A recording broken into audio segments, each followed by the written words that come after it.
They are grieved to find their father's eyes seem to have been closed forever. He is anxious to say he is not dead, but they seem as if they have not heard him. He tries to pull the quilt with his hand, but finds that he can't touch it at all, and even the mirror doesn't show him at all, until the alarm of the blood pressure monitor goes off. He realizes he is really dead. All his children rush back on this day, looking at their sad appearance. He wants to comfort them, but can do nothing. At this time, his wife buys breakfast back. She specially buys him his favorite Chinese hamburger, but does not expect the hamburger really gets into the man's hands. The daughter wants to open the refrigerator to get something, but the woman panics and rushes to the refrigerator. Her guilty look arouses their suspicion, but something in the refrigerator still accidentally falls out. The son immediately finds out that it is Tainan's specialties, and they realize that the mother had gone on a trip alone, leaving the father at home alone. The son asks her if he wasn't dead when she left, and she came back to find him dead. He then says that such behavior by her is manslaughter. They hastily think of eating up all these evidences, but at that moment, the police,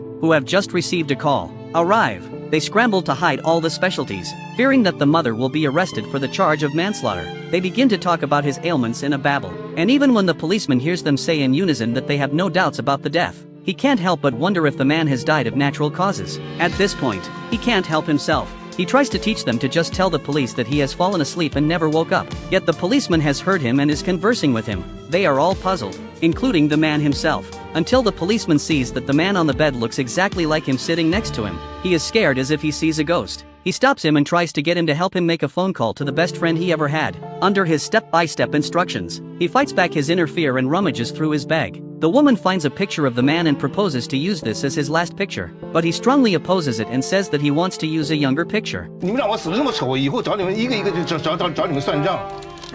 我先找你，我先找你。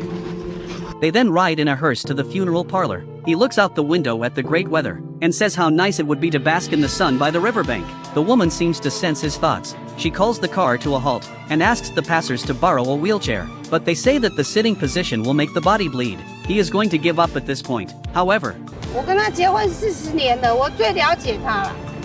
今天我老婆个上来那行行，他会恨我一辈子。 she pushes him to walk along the riverbank, but later he does have a nosebleed. Then a man calls them. He is the man's best friend. It turns out that just now, the woman secretly sent him a message on her cell phone. They both love to sing opera. However, this is the last time they sing opera together. 阿朱的下雨。